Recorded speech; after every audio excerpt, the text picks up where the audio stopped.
Thank you very much for being here. Lovely to have everyone join us today.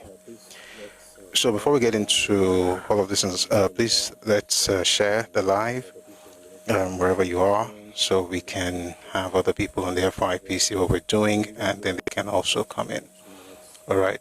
So we usually do that like the first 1 or 2 minutes of the show. So please let's quickly do that before we get right in. I'll read the description of the video we're listening to today. I mean, you can already see the title: Willink's Commission Report: How Slavery Shaped the Old Eastern Region. I always like to preface very naughty, difficult topics with statements like this isn't about denigrating any people. We're discussing history, and when we talked about the Western region, we didn't shy away from what complaints the minorities of the Eastern region. Sorry, I'll take that again. So I said that this is not something that we're doing in order to denigrate any part of Nigeria. That's not the intention at all. There's a time we talked about the Western region, and we didn't shy away from talking about the qualms the minorities of the Western region had at the time, and when they wanted Midwest, the ones that were tenable. I made sure to make it very clear, like, see, this is why they said they wanted this. So this is not, about putting down any group. Also, I ensured that we talked about the Western region first. Empress, yes, that was beautiful, Nubia. I'm just saying that now. All right, so I made sure we talked about the Western region first before the Eastern region. And if you also notice, when we had this session, I didn't talk about the particulars, right? The reason, I didn't talk about the things that happened in the Eastern region. It was intentional. So with the Western region, I talked about why what happened. I talked about what happened, and then I talked about what they complained about, right? So I went a bit deeper. With the Eastern region, I felt we shouldn't have an overkill, because by the time you're done with why, which is the structure of the entire space, by the time you're done with that, anything else you say is going to look like you're angry and you're fighting people. And that's why I say there are certain parts of our history that I'm always very careful with them, because some people may not understand it, but hopefully as we study together, we'll understand a bit more. We're at 7.6K on TikTok, which is really beautiful, but please don't stop our tapping and don't stop sharing. Thank you very much for your support. I'm just going to check YouTube to be sure we're good, and also Facebook, just to be sure everyone is fine, and then we can dive right into today's topic. All right, Willink's Commission Report: How Slavery Shaped the Old Eastern Region. Give me a second, please. Let me just be sure of the other platforms, and then we can dive right in. Please don't stop our tapping, don't stop sharing. Thank you very much, Empress. Tommy Messiah. The Igbo man paraded him as himself. Yes. I don't talk about the news on Thursdays. I don't discuss news because, we don't have a lot of time. But tomorrow, I promise we're going to talk about it. But, for Tuesdays and Thursdays, we have limited time that we can spend here. So that's why I'm not going to go deep into that today. But please, let's quickly share the live. Let's take a minute to do that, and then we can get into the topic for today. Thank you.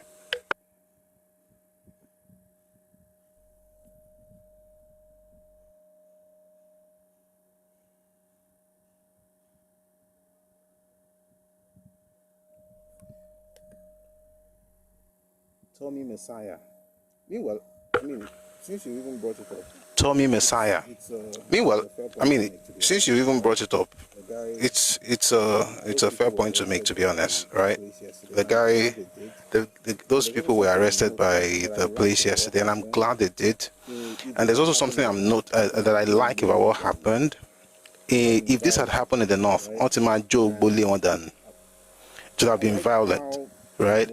And I like how, we're able to make that the point, right? We're able to make our point, petition people, spoke to the right authorities, and then eventually they arrested. There were about 4 people. It's a shame to their culture, that's the truth, because their own people had no problems with that ridiculous, and that the man was 65 years old. Can you imagine? He's 65 at the mark. I mean, that kind of action from a supposedly old, again, where some people, everybody grows old, only few people grow wise, or grow up, that's the word. Everybody grows old, very few people grow up. So 65 and still don't balangba make sense. Anyway, let me just quickly share this thing and then we can get into the to the session. A second, please.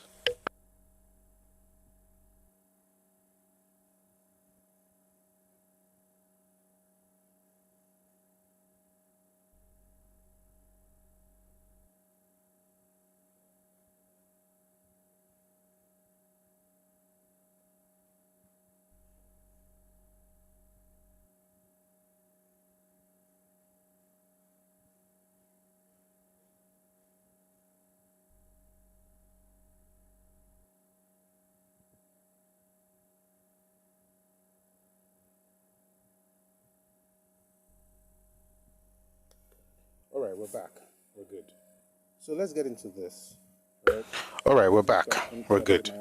So let's get into this, right?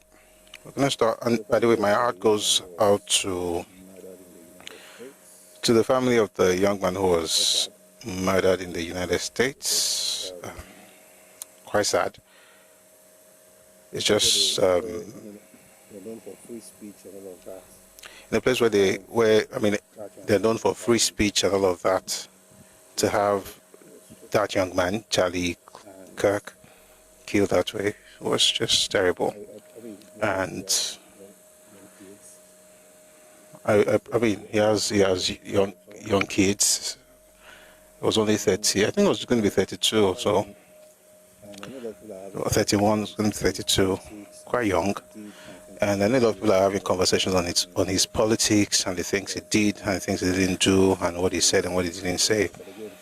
But I think such details should wait until later. But again, it's politics. So my heart goes out to him and to his family, and may God rest his soul. Thank God there's no gun issue in Nigeria, because on your Yahweh gun Nigeria. I want con Yahweh I want con. Back by what the bank with Nigeria is zoo.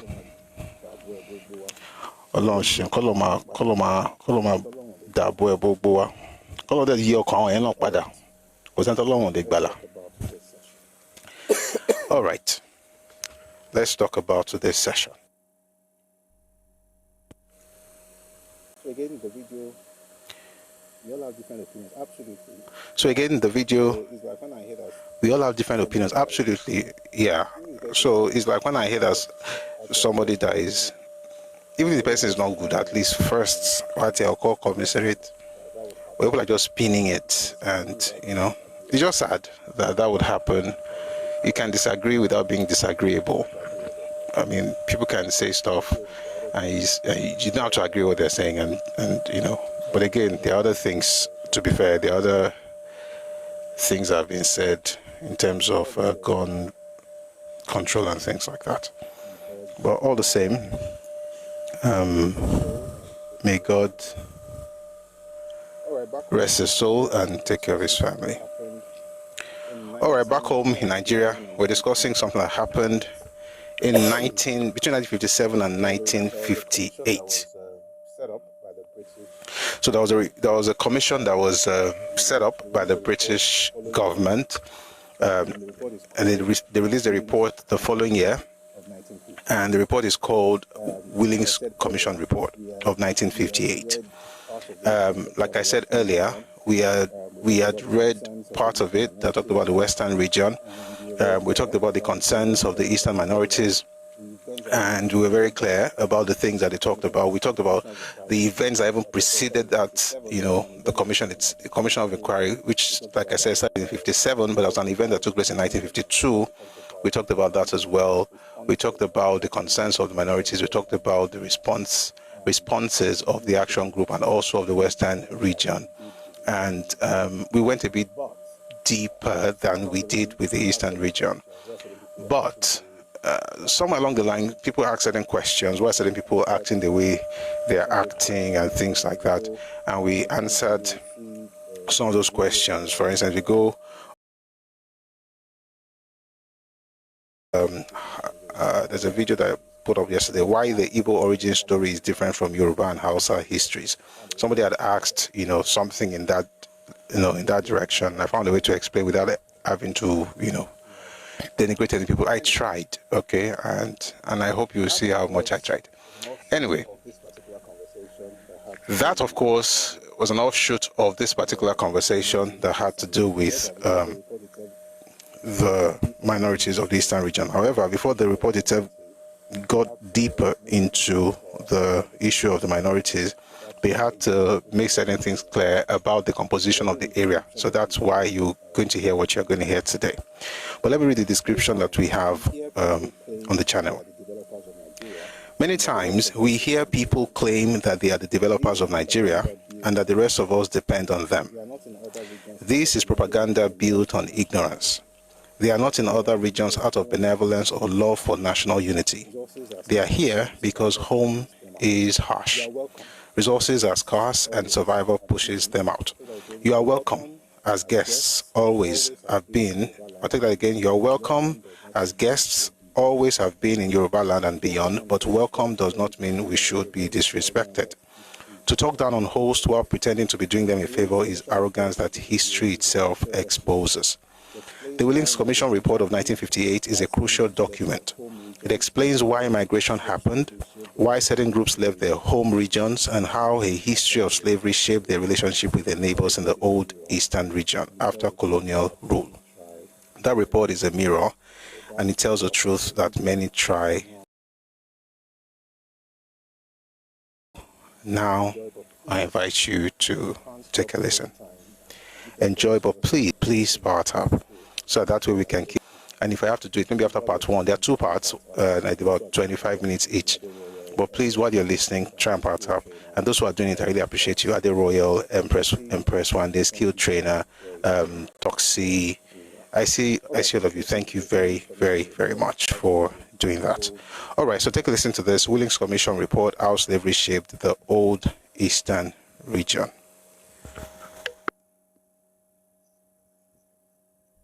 The region may for our purposes be regarded as a rough quadrilateral, not exactly oriented, with the sea to the south, the Niger to the west, the Cameroon Mountains to the east. Within this rough square, there's a smaller square in the northwestern corner, which is rather more than half the size of the whole and contains about 2/3 of the population. This square consists of higher ground and has poorer soil and lower rainfall. This square consists of higher ground and has poorer soil and lower rainfall. It may be thought of as the Igbo Plateau, though it nowhere reaches a height of more than 2,000 feet above sea level. More than 98% of the people who inhabit this area are Igbo and speak one language, though of course with certain differences of dialect. They are nearly soil to support. Be explaining it small. The first thing is that the land is about half the size of the region, but the population in that half is 2/3 of the region. Sure you are. It's math. I'm sure you are. So you have the people divided into three. You have the land divided into two. 2/3 of the people are in half, or about half, a little more than half to be fair, but about half of the land. So 2/3 of the people occupy half of the land. 1/3 of the people occupy the other half. And so the 2/3 occupying this half essentially makes it very densely populated, because Erote Poju Báwo ni màá sọ náà? Ṣomi pọ̀jọ́ kà lọ ni. Omi ti pọ̀jọ́ kà lọ, èrò ti pọ̀jù lẹ̀ lọ. That's one. Number two, ilẹ̀ only its poorer soil and lower rainfall. Òjò ń rọ̀ dáadáa ń bẹ. Aṣálẹ̀ wà ń bẹ. Màá sọ mi fẹ́ sọ insult, guys. So this is not no insult, no. Many things I go read inside this thing could be like insult. Now why they stop like this? I know they no be we're not fighting. And you should know this as Nigerians. And one of the reasons you know this is because understand your neighbors. A person cannot come to my space and tell me that he came there to develop the place because he's a developer and an investor. There are certain people who thrive on rhetorics that make them feel good because they know that the situation is actually terrible. But because you are ignorant of that situation, they have to put that thing in your face and say, I'm here to help you. Okay, you're not here to help me.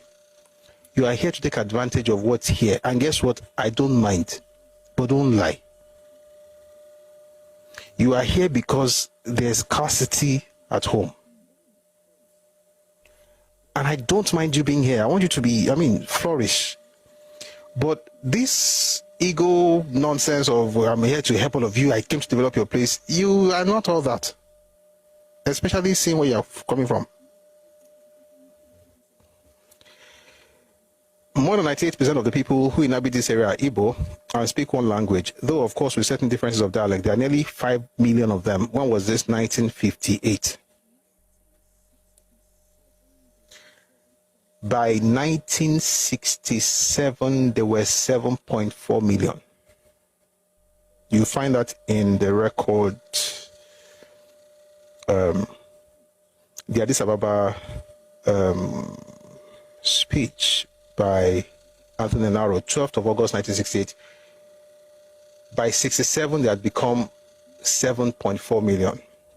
And that's why when you hear this thing of 30 million people died during the war, 21 million people died, 12 million people died, you should be asking how many people were there. God rest the soul of the dead, may their souls rest in peace. But I beg, how many people they there with number they high like this? It's important to ask those questions, not out of disrespect, but you must not be blackmailed as a Yoruba person, as a Nigerian, period. Don't be blackmailed. 5 million of them, 1958, and they are too many for the soil to support. This information is not, I'm not reading to insult anybody. It's going to tell you why the problems happened in the minority areas of the Eastern region, which is why I said that you can never have Eastern region again. The point is that the soil, like according to this report, there are too many for the soil to support. Why? 3 reasons. Number 1, the land is small. Number 2, of the available land, it's not all the space that is arable. In other words, you can't plant even though it's available. Okay, number 1, plenty like that. The one we can't do, if you plant, because not be everything you feed plant on top. Number 3, the one where you feed plant on top, not be everything they fertile. What I just said right now is in Zemiro's, Professor Zemiro's book, where he talked about, and it's also repeated by Joe Bokwe in 25 years after the Igbos, 25 years after the war, there is land scarcity of what's available. There's arable land, but it's not as much. Of what's arable, yeah, fertile land, but it's not as much. So the soil is not enough to support its inhabitants. Therefore, they've always had to import, especially when it comes to protein. During the war, because long before the war, there's always been a death, right? Scarcity of resources, scarcity of proteinous food. Let's get back to this. So it says more than 98% of the people who inhabit this area are Igbo and speak one language, though, of course, with certain differences of dialect. There are nearly 5 million of them, and they are too many for the soil to support. They are vigorous and intelligent, and have pushed outwards in every direction, seeking a livelihood by trade or in service in the surrounding areas of the eastern region, in the western region, in the north and outside Nigeria.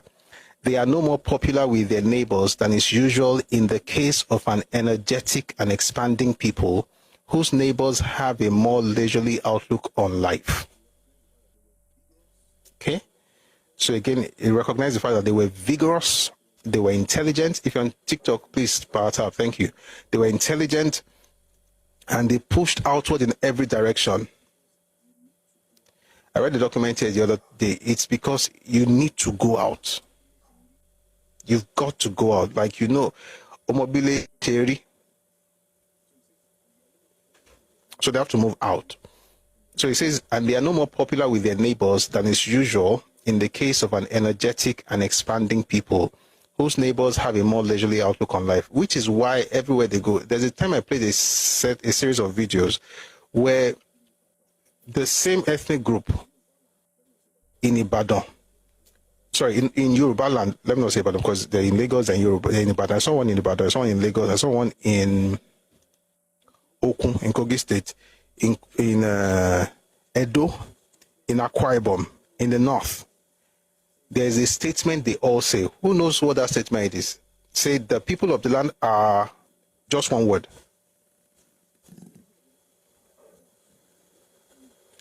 They say the people of the land are dash. Who can fill that gap? Fill in the gap.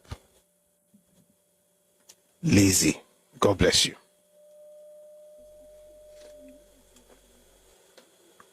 They'll say the people, so they will move into your land and they'll say the people are lazy.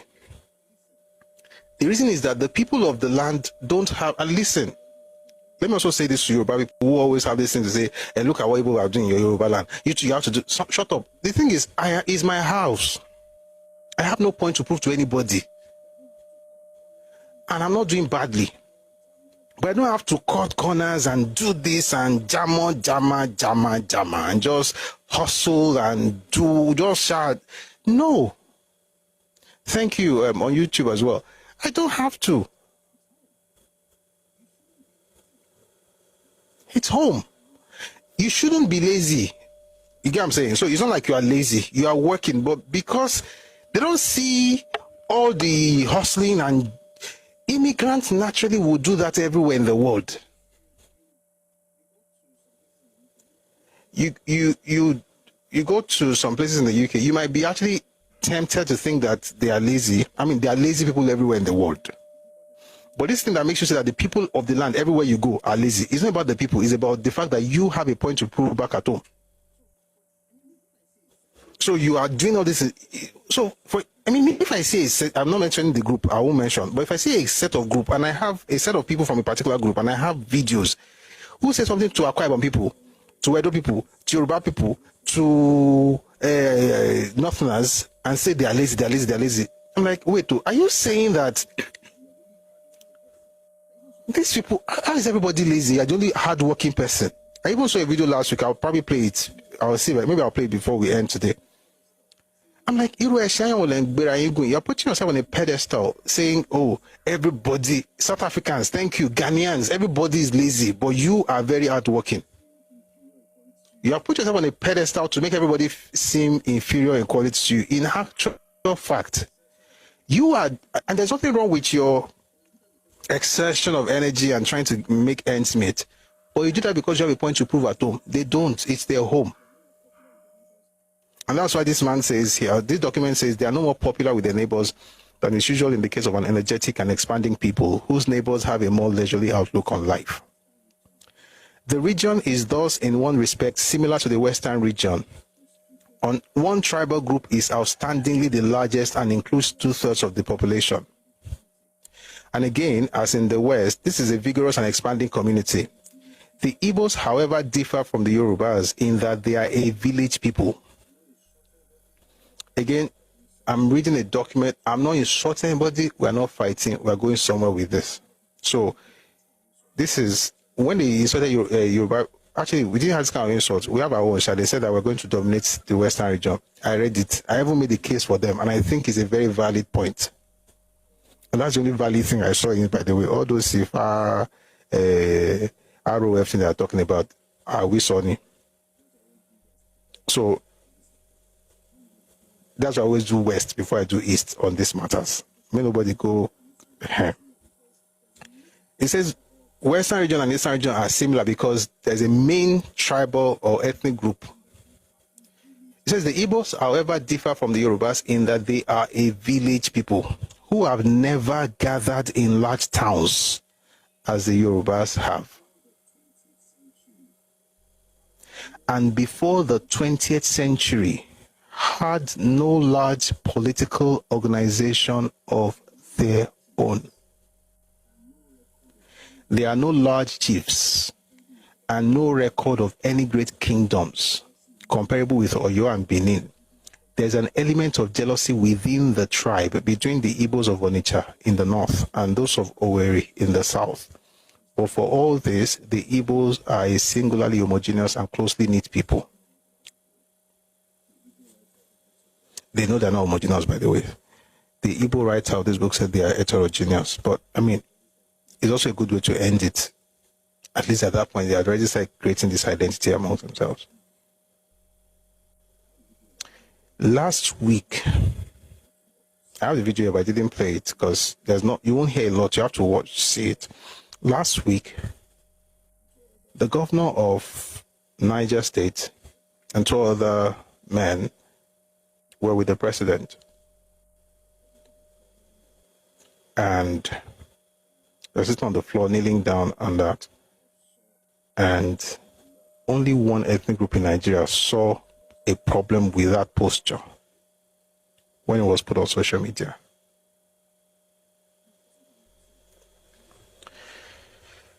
There's something I want to say. I will not say it yet, but I'll refer to what I just said right now when I'm ready to say it. When you see people talk, how can you be kneeling down to the president? Is he God? I'm like, where are you from? Where are you from? And by the way, that thing is not coming from self-worth.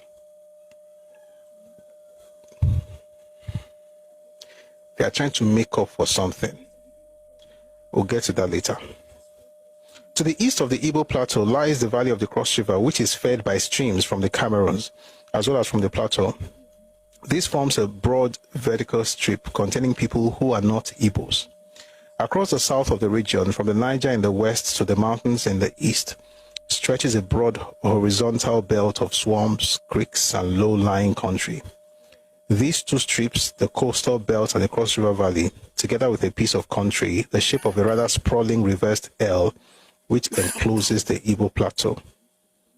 In the swamp and creek country of the southwest, there is an area in which the predominant tribal group is that of the Ijos, who in this region number about a quarter, southwest of eastern region also, not southwest of Nigeria.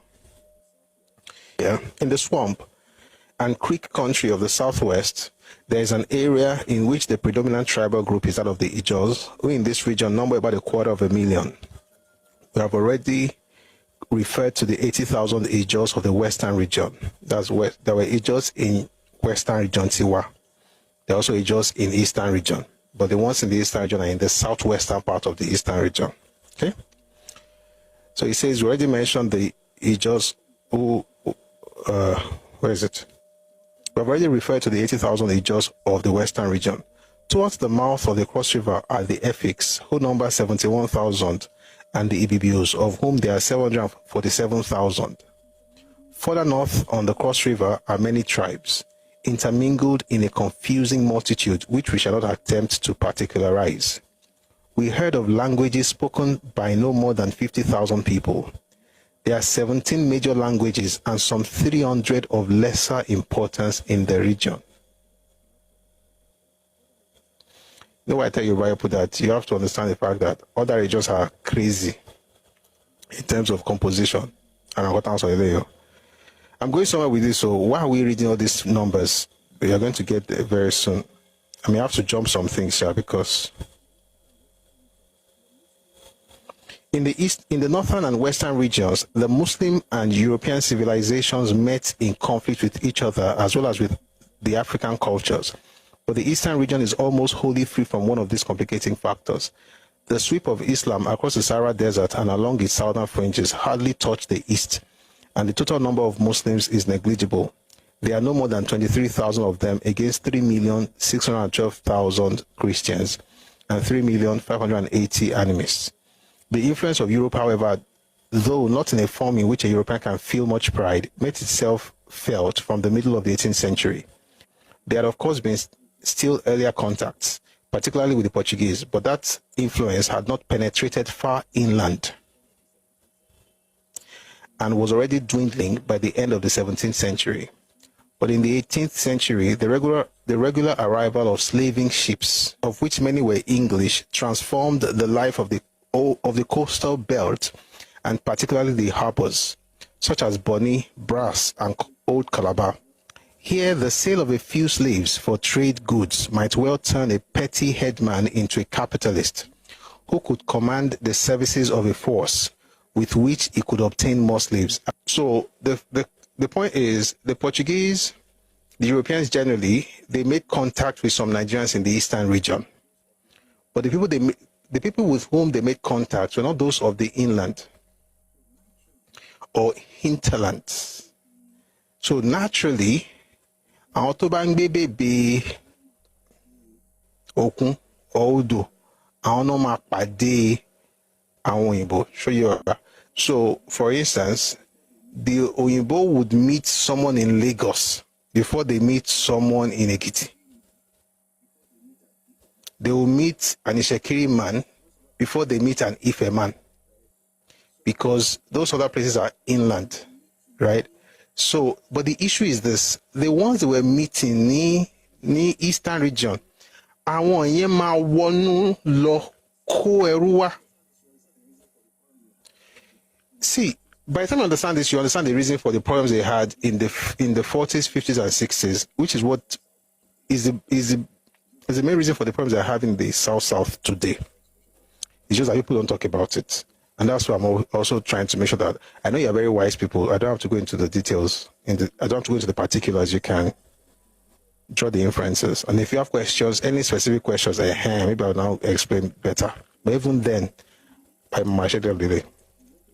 So it says in the 18th century, the regular arrival of slaving ships, of which many were English, transformed the life of the coastal belt, and particularly the harbors such as Bonny, Brass, and Old Calabar.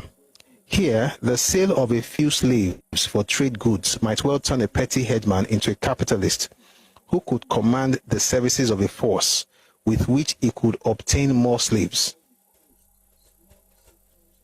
Thus, all along the coast, small chiefdoms of a new kind came into existence. They were more powerful, if less permanent, than neighboring chiefdoms inland, and wielded a political influence which depended as much on commerce as on military force, and which was personal rather than territorial or hereditary. The heads of these houses, as they came to be called, were middlemen, resolutely determined to prevent direct contact between the people of the interior and the traders who came from the sea. The slave trade was prohibited by Act of the British Parliament in 1807, and although this did not make an immediate and total end of the trade, other countries were gradually forced by active pressure from the British to follow suit. The slave trade died away, but ships continued to come for palm oil and ivory, particularly palm oil.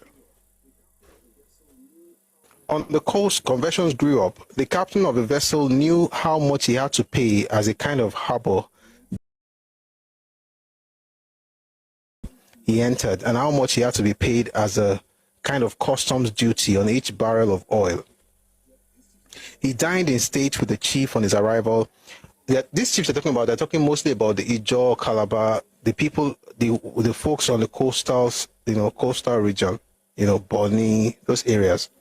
So it's not, but it's still Eastern region, but it's not Igbos. But let's just continue. So it says here, the captain of a vessel knew how much he had to pay as a kind of harbor due to the chief or duke or king of the harbor he entered, and how much had to be paid as a kind of customs duty on each barrel of oil.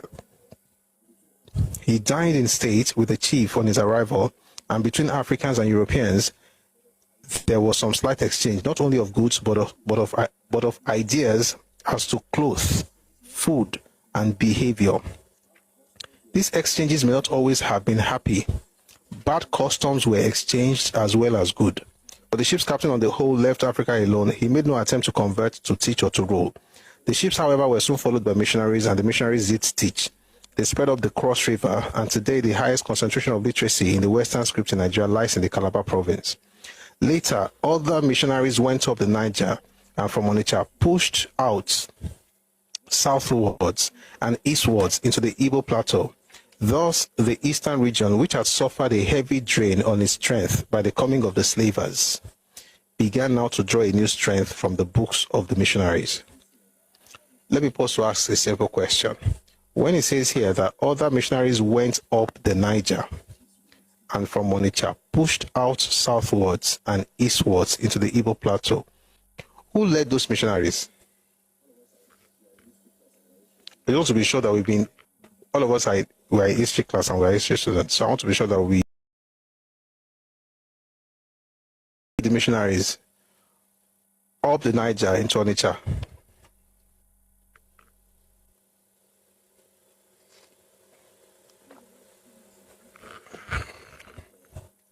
G. Viral has given us a name. Is he correct?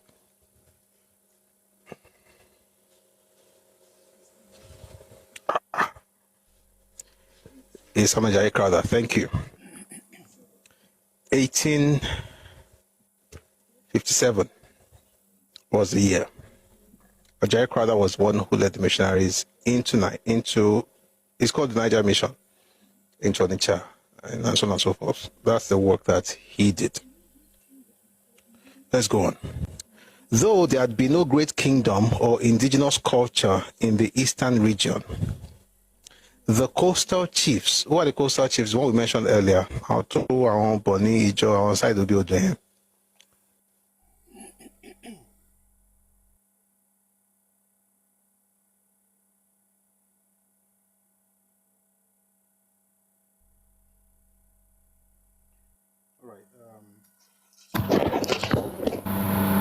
All right. One second, please. Thank you very much for listening. That's part one. We're going to listen to part two. Thank you very much for engaging. Someone says this is anthropology and at the same time revelational. May the ear of our people from the East be open and learn. Thank you, Mr. Awea Kiomi. Another person says you cannot understand respect without coming from a culture of respect and honor. That's heavy. Here on TikTok, Ajayi Crowder, that's in response to the question. Thank you for engaging as well. Let's keep our tapping as we listen to the second part. So again, we're discussing Willink's commission report, how slavery shaped the old eastern region. And if you like part one, I think you're going to really, really enjoy part two. So while you listen, please power tap. I'm sure you're going to have a great time. All right. Thank you. Enjoy.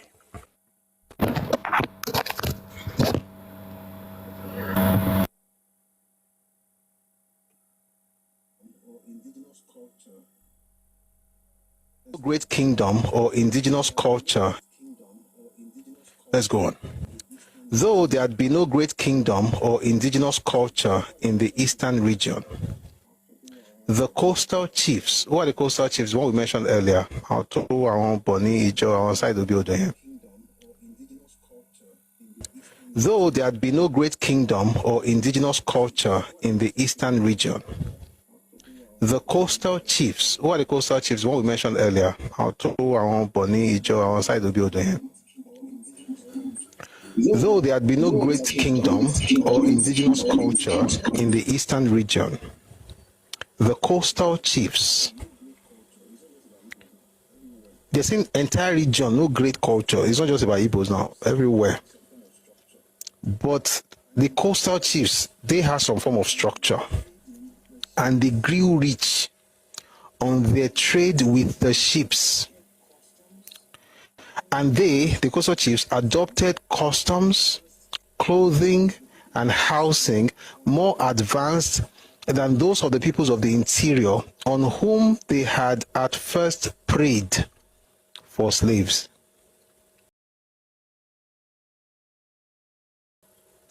They came during the 19th century to regard the people of the interior as backward and ignorant, and it was therefore, this is where we're going, all of this Surenchi, and it was therefore a blow to their pride as well as to their pockets when the Igbos began to push outward into the surrounding fringe of country, and particularly into the Calabar area, to take up land, to grow rich, to own houses and lorries, and to occupy posts in the public services and in the service of the large trading firms.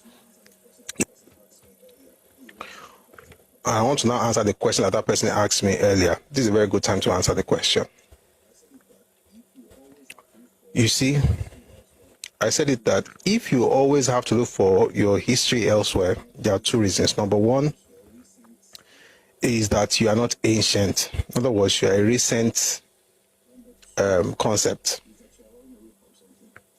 Number two is that you are running away from something. In other words, you know who you are, but you are trying to change that. And from what we've read, what you discover is that a particular part of Nigeria was preyed upon. Listen, there's no region where they didn't fight amongst themselves and got a lot of slaves out. Happened in the north, happened in the west. There are fights that led to raiding, they led to raids, I should say. And people will raid, people's towns and take people and sell them as slaves. That's different from what was happening in the east. What was happening in the east was that place was Odidimoli. It was what they did from time to time. They just go there and pick. They start Wala to pick. Now, the people who used to sell, let me put it this way, A used to pick B and sell. Oyinbos then came along and empowered B, and B is now able to move out of his region into A's territory. And A knows that these ones we used to sell. B now comes and begins to flourish. A begins to wonder like the social order is changing.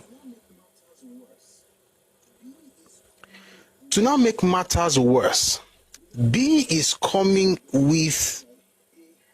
without rest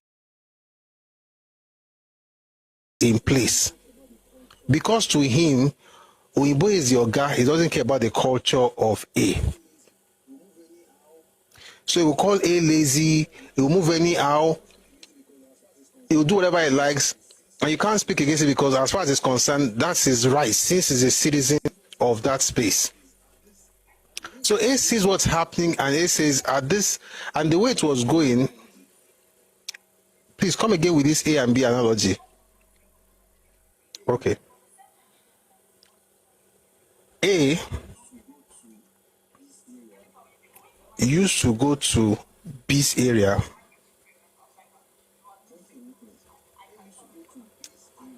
Thank you, Owu Prince. A used to go to B's area and pick B and his people as slaves and sell them away as slaves. Somebody says a troublemaker. I will not mention any group. I don't want. I'm trying to explain why COR. One of the reasons for COR, there are many reasons. I'll just mention a few. A is Ikwere and Ijo. A is Ikwere, A is Ijo, A is Calabar. A Pogon. A Pogon. A will take B as slaves. Again, this is not to insult anybody. I'm never mentioning any group. A will take B and sell. Then the British came, empowered B. A is Benin, A is Jekiri, A is A Pogon. B then is empowered. B empowered by the British, B having to leave home, B having to do all of those things, moves out into A's territory. B begins to flourish, which is beautiful, right? But B has no respect for the culture of A. B is the one that tells you, I bow to no man. He's compensating for the years he has been bowing all his life. That's the truth. When B says, I bow to no one, is asserting that I'm also a human being, having had to go through the degradation of slavery, of being a subject of A. So in truth, B's problem with respect is not because he's all that. It's because he's trying to make up for his condition before the British arrived. That's the truth. I'm going to say everything I want to say, but I won't mention any group, and I hope people get it. What B has forgotten is the fact that it doesn't need to move that way. Why? Because there's no group that doesn't have history. And even if your history is not so, when you move that way, you are actually proving the point that although the British has quote unquote delivered you from that thing, it's still in your mind. Because if it's not in your mind, you will move like regular human beings. You respect people, you work with people in their cultures, you not denigrate them, you not call them lazy, you partner with them, you will do whatever you want to do and be fine, and there will be no problem with, there will be no superiority, because the superiority really is actually inferiority complex on display. So when B says, I bow to no one, he is not that he's bold. He is that he knows that he's small. And his way of making up for his smallness in stature is by standing straight and not respecting others. So he doesn't have anything in his mind of stooping to conquer. He doesn't think about it because he cannot conquer. And the way he wants to conquer is by brute force. And the reason he's doing that is because that memory, that collective memory, has not been dealt with. Listen, let's leave A and B for a second. In Yoruba land, there are families that used to be slaves. Or let me put it this way, their fathers, nobody talks about it. Why? Because it was resolved. So the way the society is built, Yoruba is not a perfect society. We're not perfect. But the way the society is structured, there is possibility of upward social mobility. Ọmọ ẹrú ń dọba. O lè fojú tẹ́ḿbẹ́lú èèyàn tó yẹ kó jẹ́rú, ọmọ ẹrú ń dọba. Wọ́n ní ọ̀nà ló jìn, ẹrú ni bàbá. And because of that possibility, ó lè jẹ́rú, ṣùgbọ́n lè dọba. And so once that person is absorbed into a higher class, the person has no point to prove. Why? The culture already admits him into the freeborn class. He can even own slaves. And because there's no need to prove anything, it's easier to have a better society that way. Everybody sees themselves as equals, even though, you know, think about it, and a lot of them will grow, they will even come up back, they become chiefs. The Latin we talked about earlier, Oshodi Takpa, he got to Lagos as a slave. He became a chief in the court of Oba of Lagos. His grandchildren, his great-grandchildren today are not descendants of a slave, they are descendants of a chief. They are Yoruba people. The culture allows that. There's nothing to prove. They don't have to, I cannot talk to them and expect them to prove to me that they are freeborns. Whatever I am, of course, apart from the fact that I have access to the throne, but as a citizen, whatever I am as a citizen, they also are. Like, there's no, I'm not special.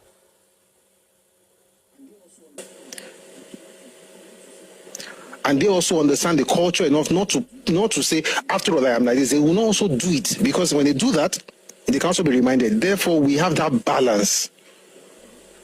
Every culture does not allow it.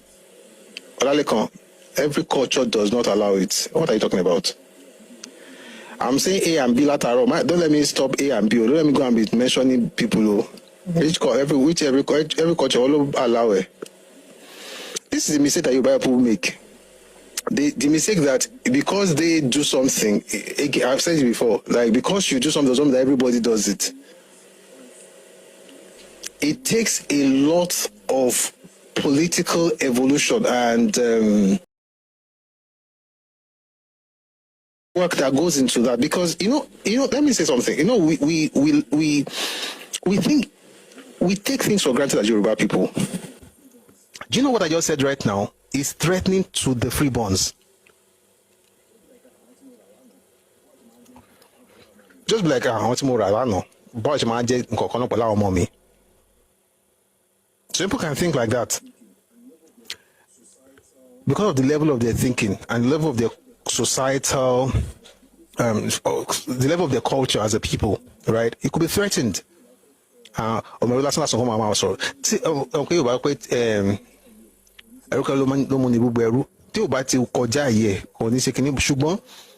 time, like I said, it's not a perfect culture, but it's an evolved culture.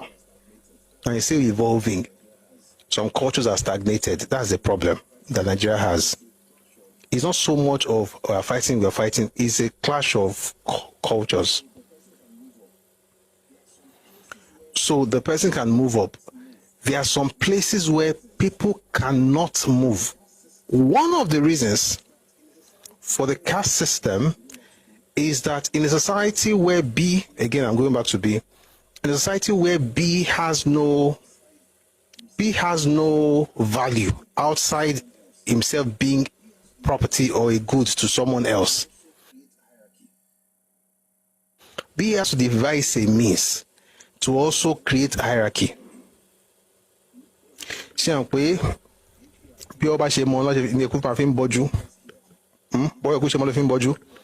If you are here, you create a structure that mirrors here. If you are here, you create a structure that mirrors here. Wherever you are on the ladder, the structure you're going to create will mirror where you are. So if you are here, you need people to be here in order to feel powerful. Because those who are here are treating you terribly. So you also have to treat some people terribly, even though you are here. But you have to, even though what they came not flex.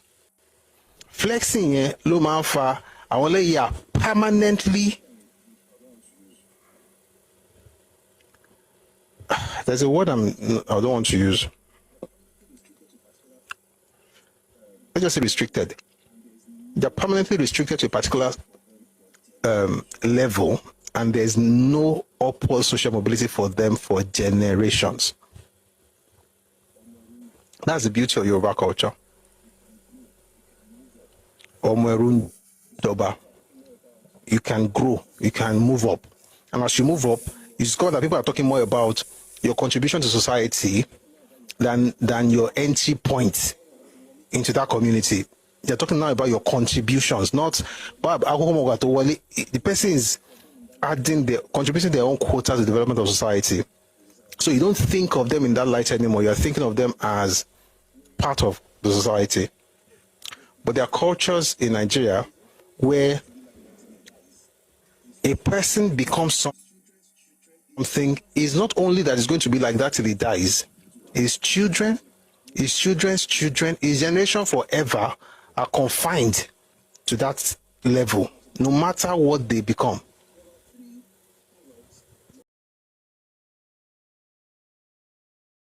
There are about three proverbs, about three that I think you can tell what Yoruba mindset is about slavery. We are slaves. We are slaves like every other group. But society allows for upward social mobility. And when I say upward social mobility, it did not start last year. I have examples, I am not joking. I have examples from at least 1,000 years ago. I have like clear examples. And you will see people that became something, even though maybe they or their mothers were slaves. But they rose through the ranks because eventually the person becomes part of you. Somehow, ways it again, I'm not saying it's perfect, though, but when you start hearing things like Ibi Ojubi, Beru Labomo, right? When you start hearing like things like Onoloji Eruni Baba, Ibiojubi Bashiberu Labomo is actually very, very powerful, by the way. Ibiojubi Bashiberu Labomo. No one is higher than another on the basis of birth, because we are all birthed the same way, whether you're freeborn or you're a slave. That's Yoruba philosophy.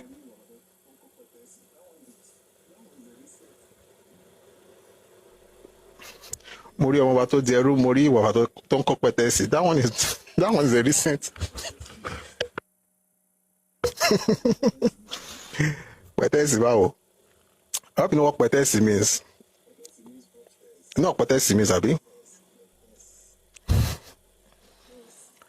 Petesi means upstairs. Upstairs, petesi. Petesi. The point is that you can tell from those of aphorisms, those sayings, that these people have they have a unique way of looking at, society and also social mobility. All right, but from the other group, it's so. In fact, we're even discussing two things. The first thing is that, again, I'm going to my A and B. Group B acts the way it does because, you know what they say, offense is the best form of defense. I'm doing gra because I don't want you to think I'm small. But the reason you're doing gra is because you are small. And that's why you see people, even if they have money, once you're always doing people will know that because will come back. Once you remove that money, the person is empty. Once you remove that gra, once you talk to them, the person is empty. Like, it's a veneer, it's a facade. It's something they are hiding behind. So, and I want to say this because of your rival. When you hear things like, why must I respect anybody? I mean, if you say this as a teenager, I understand. You are not adolescent. You are growing. But if you become Agbalagba and you're still thinking like that, you need to farabale. Some people are learning terrible things from some cultures. What you don't see is the fact that a culture that has no clear order of things, again, A and B, may be able to make quick buck.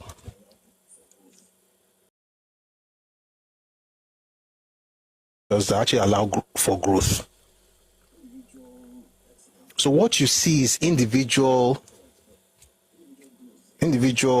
excellence, or I don't even know if I can call it excellence, but individual growth here and there.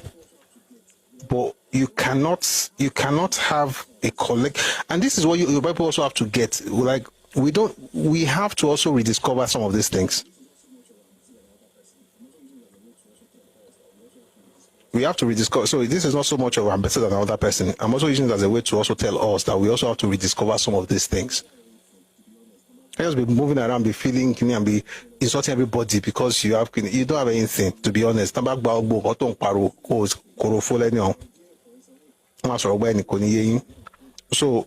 we shouldn't go that way. Number two, the idea, for instance, I'm going back to the question that the person asked earlier. The reason for where am I from is that not to identify, in order to let me read our book at this point. But this book mentions names. To be fair, it was written by somebody from that area, so it's good. Okay, so we're not doing A and B again, and we don't know who A and B is, so you are respecting people who don't care about respect. I'm not respecting them because of them. Let me tell you one story. Maybe it will help all of us. Years ago, one of my mentors, he told a story of a boy, a prince, in the Arab world. the father was, of course, a king, very powerful, but was wicked. So this other group, decided to get him out of the way. So they kill him, kill the wife, and then was left only the boy, the prince. That killed the parents, everyone was dead, but just this boy. They were about to kill the boy, and the leader of the team said, no, don't kill him. If you kill him, he's going to go to heaven. We're going to take him to a witch. The witch will teach him how to use profanity, how to talk anyhow, just say things, just teach him terrible words, so that once he starts talking like that, we can kill him, because of course at that point his heart would have been corrupted, and then we can kill him. So we are going to ensure that if he dies, or when he dies, he will be making his way straight to hell. No chance of heaven. So they took the boy to the witch, and the witch will say profane words and ask the boy to repeat it, or repeat them, and the boy would say, I'm a prince. I learned this thing as a teenager. Maybe that's why I'm very careful. He will say, I'm a prince. And I say, I can't say such words, I'm a prince. I can't talk like that, I'm a prince. After a while, they just knew that they couldn't win. This is the moral of the story. The reason the boy did not curse them out is not because he shouldn't. After all, they killed his parents. He should curse them out, Abi. But the question is, who is he? I don't hold myself back because I can't curse people out, or I know how to use words. But the point is, who am I? If you take yourself down to the level of those, sometimes I'm going to throw darts. I'm going to speak out, but that's, I'm human, and I also want to play that game, so I don't think that you're talking to somebody who doesn't know what he's doing, so I can insult people very well. But to what end? You become like the person, you're like a pig. Both of you are now inside the mud. So they don't deserve, they may not deserve respect, but you also have to remember who you are, or else once you begin to do what they are doing, you're not the same thing. So what's the essence of your own culture? What's the essence of your own philosophy as Yoruba people? What's your essence of even my faith? What has that done? From time to time, I will beat people with words. But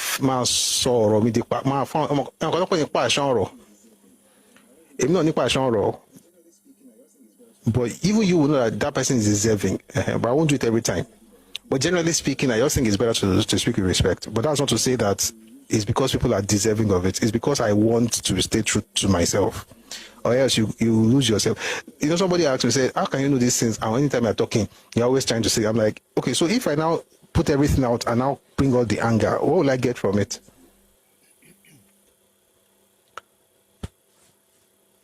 I'm a king's kid.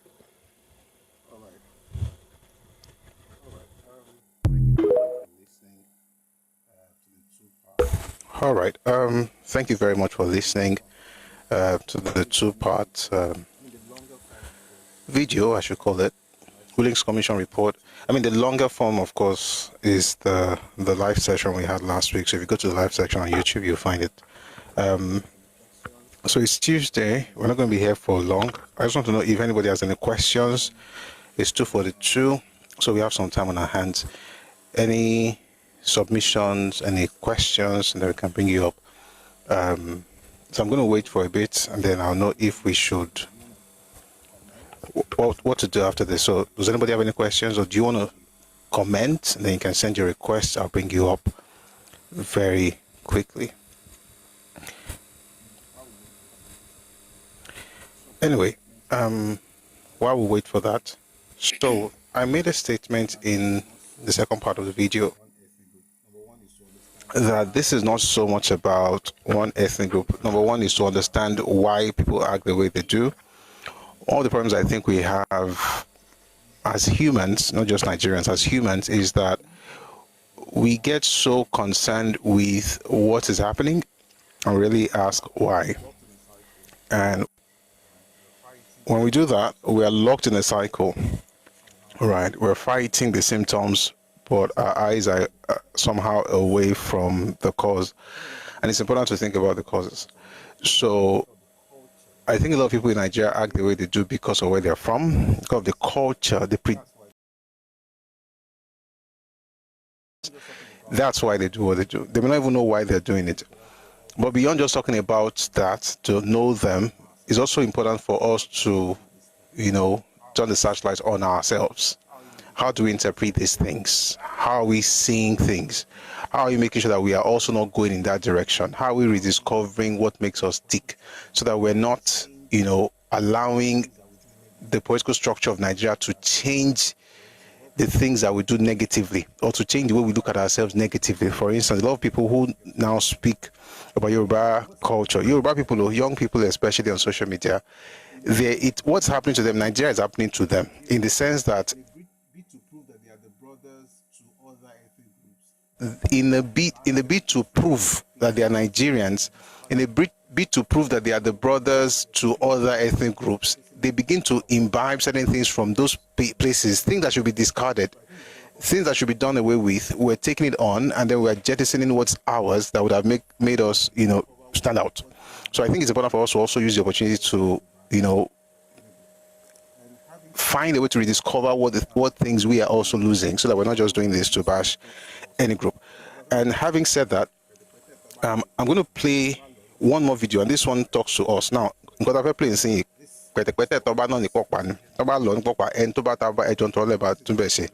this is for us, especially Yoruba people. All right, I think it also helps us. This is not part of Willink's commission report, but it's something that came out of the session. I think it was a question. I was explaining something, and then I mentioned it. Bro, someone on YouTube says you have a Moluabi temperament. Kudos to you. Thank you very much. All right, so let's take a listen to this one. This is just for Yoruba people. It's 19 minutes long, and after this, we're going to be closing the live session unless we have someone who wants to say something up on stage. So this one is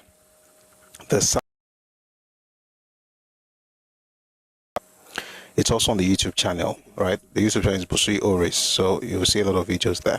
So let's take a listen to this. The Southeast mistake Yoruba must avoid. Listen and be blessed. Join the union if they are not willing to join the union. Somebody asked earlier that as sit at home.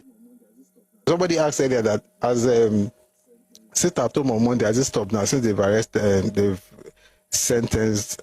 I don't think so. I don't think that sit at home is going to stop just like that. Because see, that's the thing about ideas. Ideas are very, very, very crazy thing.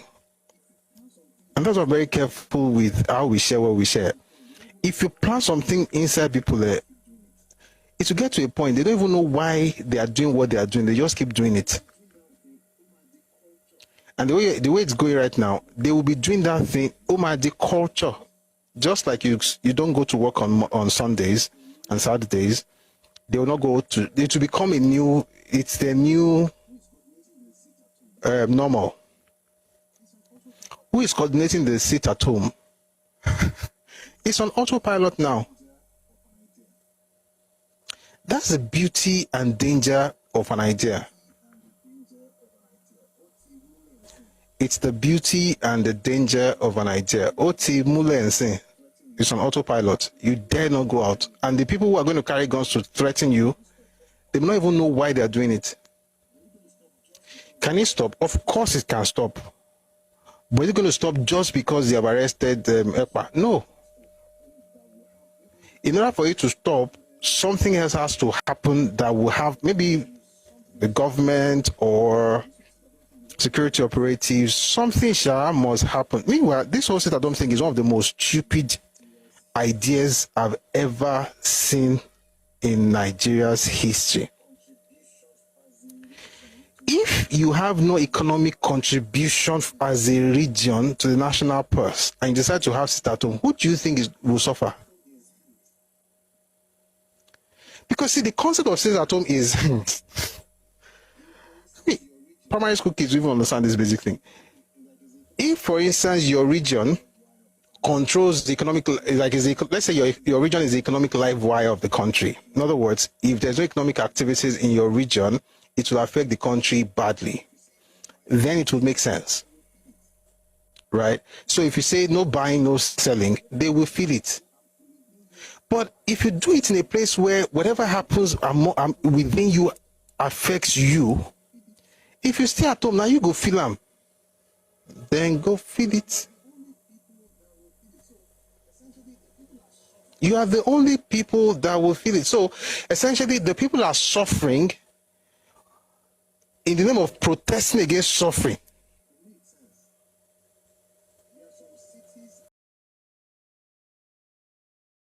There are some cities that must not have sit at home. Some of them may not even be the big ones that you think. May not even be Lagos.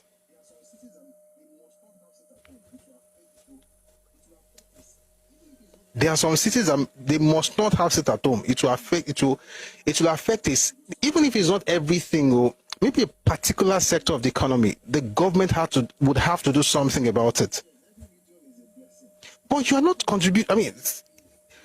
I mean, with all due respect, every region is a blessing. But there are some regions that if they bring nothing to the table would actually be better off. And I'm trying not to mention any group. Like, if there's nothing coming, everything will be fine because you are taking more than what you are bringing in anyway. So you can't say, I want to sit at home. All it just means to us is that it means that what you are bringing will be less now. I mean, think about it. If Sambisa Forest, sorry, not Sambisa Forest, if Northeast, where you have Sambisa Forest, is contributing more than some regions, and that region now says that they want to sit at home, it's not like you're really helping anybody or anything. Do you get the point? So that's why I don't see any sense. I think it's the most stupid idea in the last 30 years, since 1995. Since 1999, in the last 26 years, it's the most stupid idea in politics. That people want to agitate for a thing and they're going to say they want to sit at home even though they have no serious economic contribution they make to the entire nation. It's the people that will affect, and that's why I'm feeling bad, because the people now that have to suffer for that. Why? For opening your shop. And you live in Nigeria where many people have to make daily wage. Like, you've got to make money on a daily basis. So now you have to sit at home. So far for amen. Amen.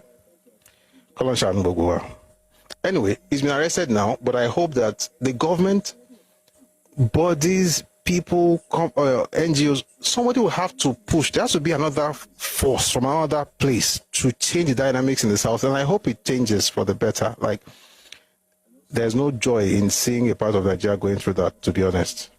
Just that when you have these people also where you have conversation and they tell you that there's nothing wrong with what they're doing. I'm like, you're not doing me.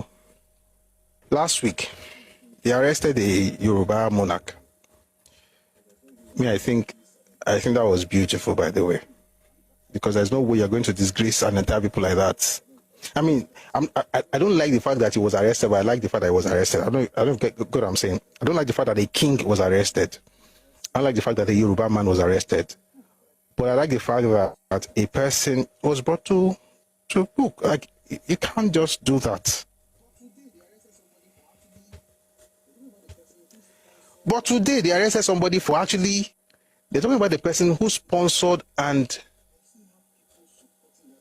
induce people to kill. And you see how people supporting that person and saying something about it to make it look as if the Finnish government is wrong. And I'm like, how did we get here? What's it called, Romero, Nigeria? I mean, what do you have to say to even justify the lives lost? I mean, forget, I'm not talking about my region, I'm talking about another region, but people died. And you have a group of people who don't think enough to say, Finland, even if you can't do it here, thank you for helping us do it too. At least that is off. Now let's find a way to settle this matter with the ground. Because let me tell you the problem right now. I saw some videos last week. I didn't play them here, but very, very concerning. There are now splinter groups in different states of the Southeast. This one is the king of this one. People say they watch Game of Thrones. The other one is the king of Kinikon. This one is the one in charge of this one. Because see, if you create an organization like that, I don't have strong you don't have strong systems, or the systems you have allows people to have some autonomy, and you now arm those groups. If something happens to the man at the center, each group becomes autonomous, but they are autonomous with weapons. They can threaten, they can terrorize people, they are armed. So instead of talking about that right now, some people, I didn't read their comments, it's intentional. Some people are now finding a problem with what happened in Finland this morning. Like, how can you be a human being and not be happy that maybe this is going to be the first step in getting your people back? And these are the same people saying that federal government is having police checkpoints all over the southeast. Are we serious as a people? It is well. Again, I mean, to each his own, or to each their own. Then somebody said the Kanu has really messed up their brains. The problem right now is that they are a duplicate array.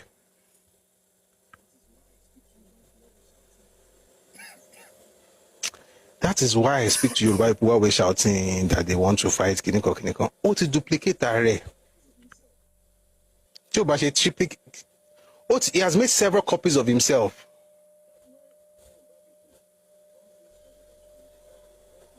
That's why Yoruba people, all this agitation, you've got to calm down. Pápá àwọn tó máa ń pariwo pé kán lọ ja ìjàgbara ńlẹ̀ Yorùbá, nǹkan tí mo sọ Yorùbá ni, kán jà ìjàgbara ńlẹ̀ Yorùbá, a gbọ́dọ̀ ṣe kíní kan ni, ìbẹ̀rẹ̀ ogun ló máa ń mọ̀. Pápá ẹ̀yin tẹ́ gbélé.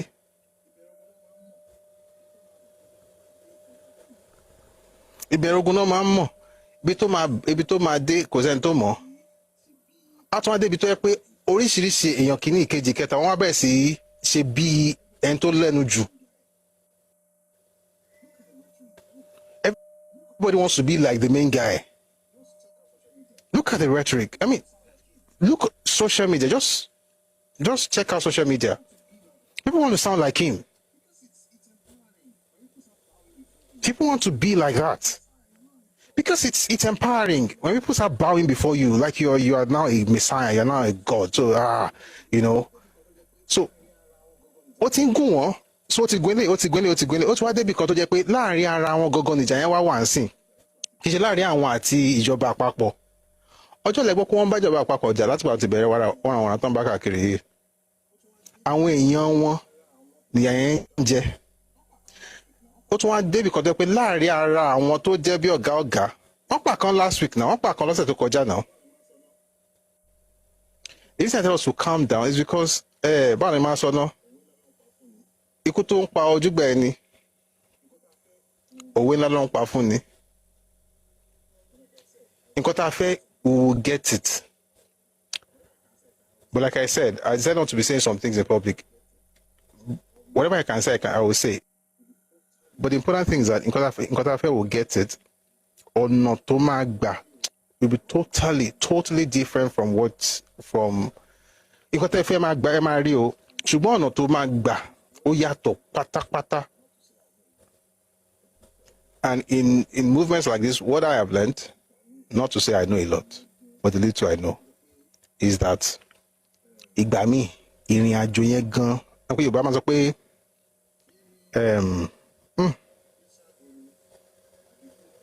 ṣé ṣágo ni àbí go ló máa sọ pé tó máa ti okùn bọ̀ lọ́rùn ẹ̀.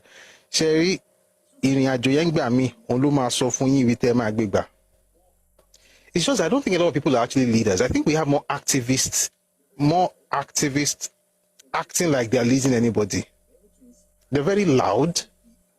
They're very passionate.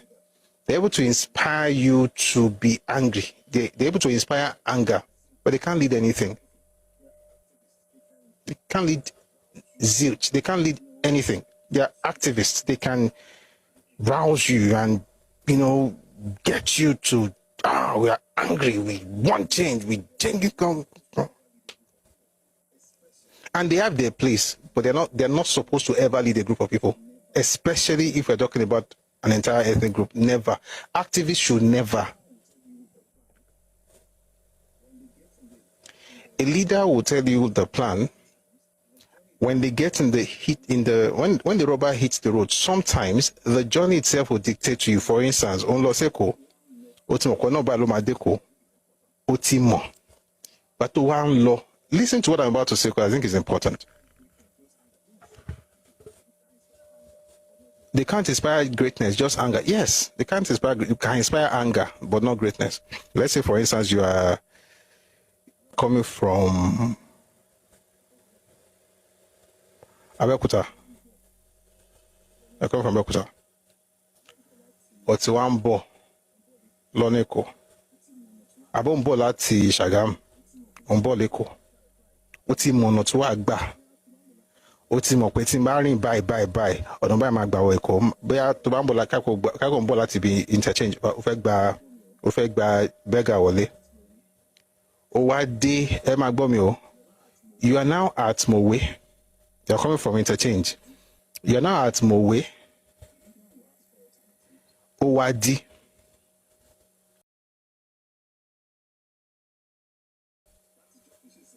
If they don't have the time to wait, let's say deep part, that's joking, because the roads are better now.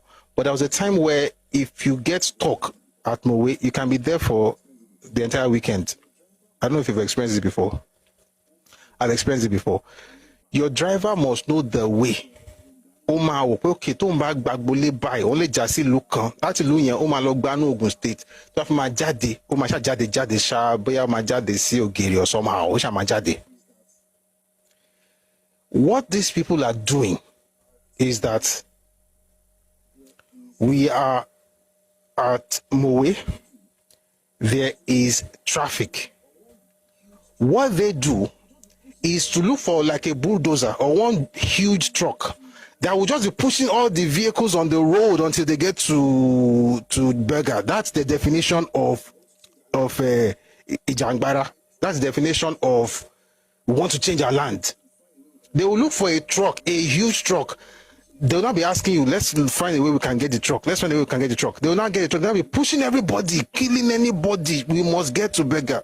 If you think that's how to make progress in life, you are not thinking.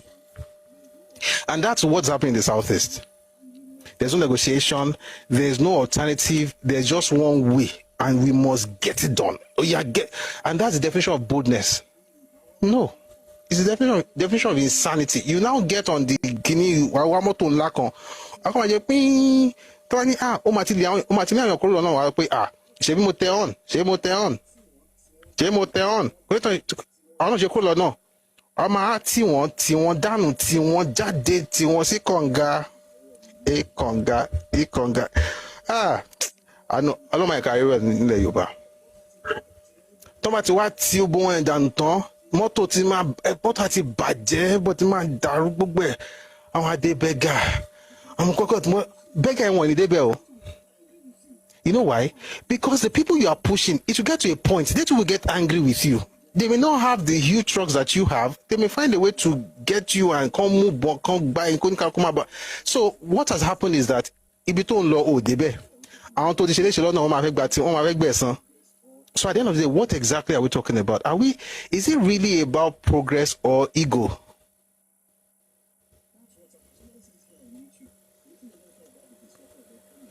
That's what's happening. Someone says here on YouTube, the reason they don't care about the destruction of their homeland is because they can easily relocate to other regions, thereby burdening the scarce infrastructure of their whole states and region. That's true. But it's also a lesson for us as Yoruba people. Ibo ni fẹ́ sálọ. Ti ba wọ́n rí sasi. Ibo ni Yorùbá fẹ́ sá sí jàre. Ibo ni Yorùbá fẹ́ sálọ. Kò sí bó ta fẹ́ sálọ. We have a lot to do in Yoruba land, but can you go bad bẹ́ẹ̀ náà? Ibi tó dé báyìí sìn, ọ̀pọ̀lọpọ̀ nǹkan la máa ṣe láti jẹ́ kó dáa jù báyìí lọ. Ṣùgbọ́n bí tá a bá dé sìn yìí, ibo ló fẹ́ dáa jù lẹ Yorùbá lọ nílẹ̀ Nàìjíríà. So we can't afford it. We can't afford it. So ọmọdé wa gbọ́dọ̀ fi ọgbọ́n ṣe ni. What we want, legitimate, fantastic, we can get it. But the way to getting it is not by getting on the highway, pushing everybody away because you must get there. You have to negotiate. You have to find alternatives, and I will explain to you there are alternatives. and it is staring us right in the face. But I think one of the problems is that also because we don't really have leaders discussing these matters. So what you have is everybody just gets passionate and gets angry. I think sá lọ sí Europe ṣebí tó máa fún yàn visa ni ẹ tó fún visa ńkọ́ èèyàn mélòó fẹ́ sá kúrò Nàìjíríà èèyàn mélòó fẹ́ lọ Europe mo ń dé ọ̀kan lọ́n lórí TikTok èèyàn mélòó fẹ́ lọ Europe.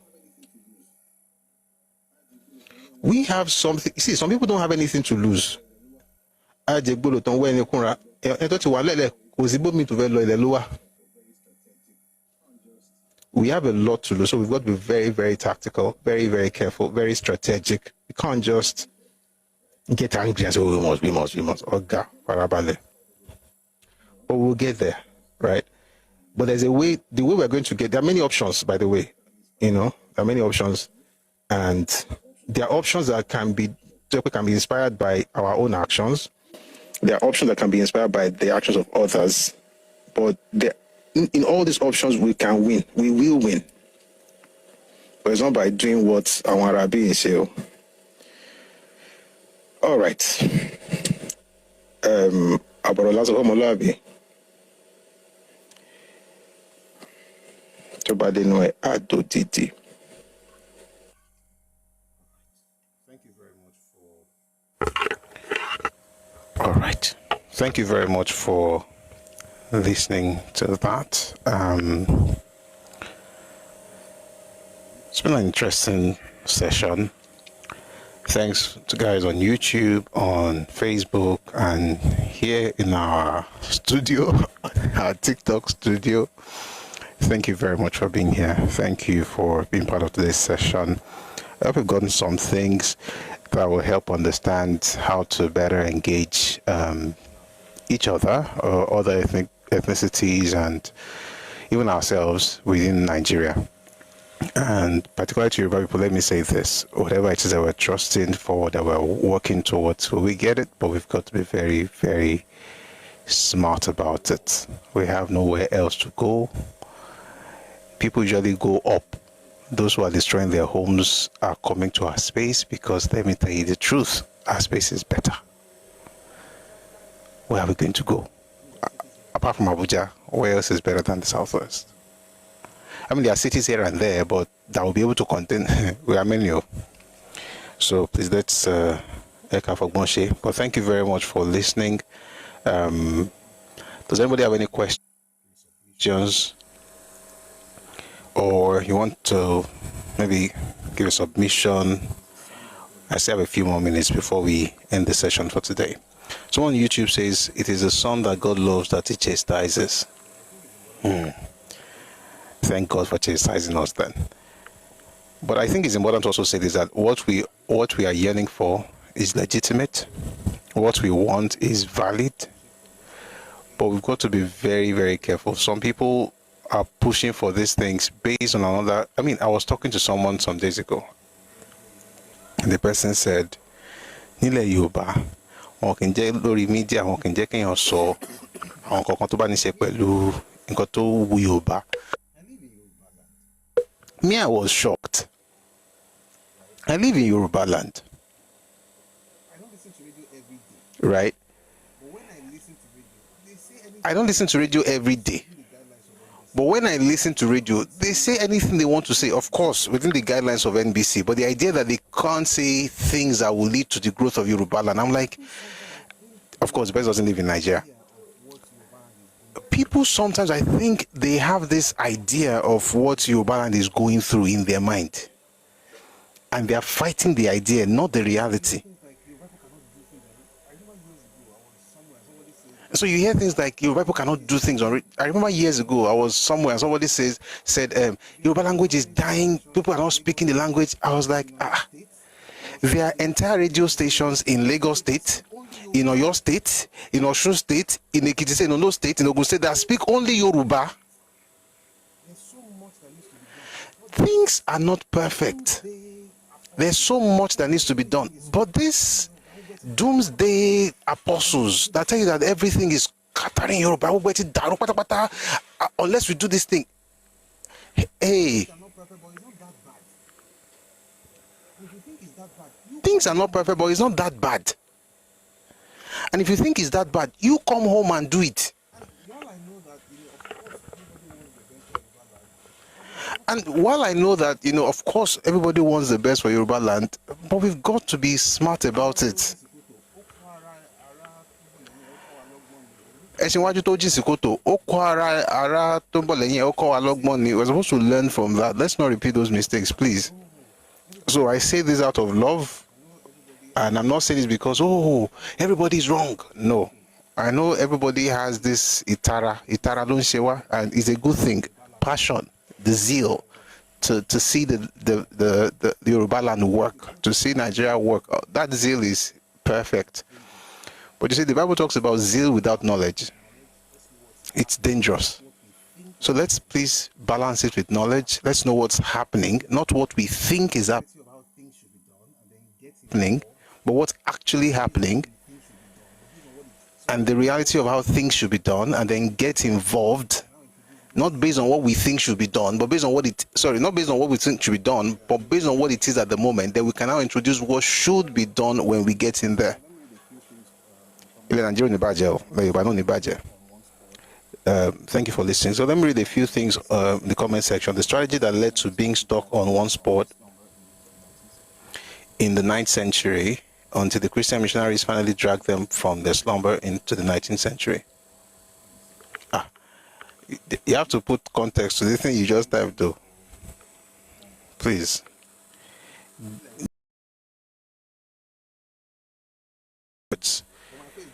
Be like, say, when my face no show, nobody won't come up because my face no day. But my face day now, my photo day now. And because I know open camera, I like taking like that. On Friday, that's tomorrow. We're gonna have a full session, so I'll go show my face, and we're going to continue our conversation on how ethnicity influences politics in Nigeria. Right? We did some bit yesterday, looking at the book by E.B. Ayondele. The book is titled "The Educated Elite in Nigerian Society." The Educated Elite in the Nigerian Society. It's a fantastic book. And like I always say, it's this book I call Equal Opportunity of Gbasgbos for every ethnic group, including my own. So it is what it is, but there's a lot to learn. We're going to do that tomorrow. And hopefully by next week, if we're able to finish, but somehow next week, I want us to actually get into Awolowo and Akintola. And one of the books that we're going to be considering, I brought it out yesterday. That's Papa's book on the travails of democracy and the rule of law, Adventures in Power, Book 2. We're going to, focus on that next week. All right. Okay. So, Oju ni ọ̀rọ̀ wa, Remi guy. Oh, dang bell. Èdè fẹ́ mo sàn. Ohun fẹ́. Oh, dang bell. Tó bá dọ̀la máa gbójú mi wá ṣe máa lè rojú mi. A máa sojú abẹ́ǹkó. All right. So thanks everybody. It's been a nice session. Thank you everyone. Since you don't want to come up, I will show my face tomorrow. Then we'll talk face to face. All right. But I hope we got something from this. Again, with due respect to everybody, whether you're from the east or from my own people, especially, it's just oro moyani. Nobody's criticizing or blaming anybody. Nigeria no ni bàjẹ́. Nǹkan tó ń ká ọkọ náà wọlé kò ní bàjẹ́. Nǹkan tó ẹbí kò sí ọ̀kan nǹkan tá à ń ṣe tó máa bàjẹ́ lágbára Ọlọ́run. So we'll make progress and we'll do well. All right. So I'm going to play the anthem, or the anthems, I should say, before we go. Remiga sir. I'm going to play the anthems before we go. We usually play Nigerian anthem and Yoruba anthem before leaving our live sessions. But let me first thank everybody who has contributed to today's success, to the success of today's show. I say 20.9k on TikTok, 20.9k likes. Be like saying on my video, now my face they give us 200k, because normally we will get like that kind 150, 200, 300, 400k likes. But be like say the point is that let's just get the message. That's the important thing. But hopefully we're going to have more likes tomorrow. But thank you very much for giving us 20.9k likes on TikTok today. Thank you for tapping and sharing and liking. And those on YouTube and Facebook as well, thank you for engaging. Thank you for typing and sharing your thoughts. We're going to go deep into all of these things tomorrow, 1 p.m. if a time, West African time. Let's make it a date. We're going to have a great session. All right. So for those on YouTube, we're going to let you go now because we're about to play the anthems and we don't want to have issues with YouTube copyright stuff. All right. So I'm going to let you go. So thank you very much for being here. Do have a wonderful, wonderful day.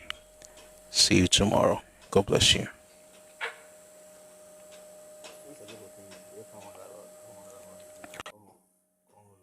Àwọn ará wa yẹn kàn lọ nítorí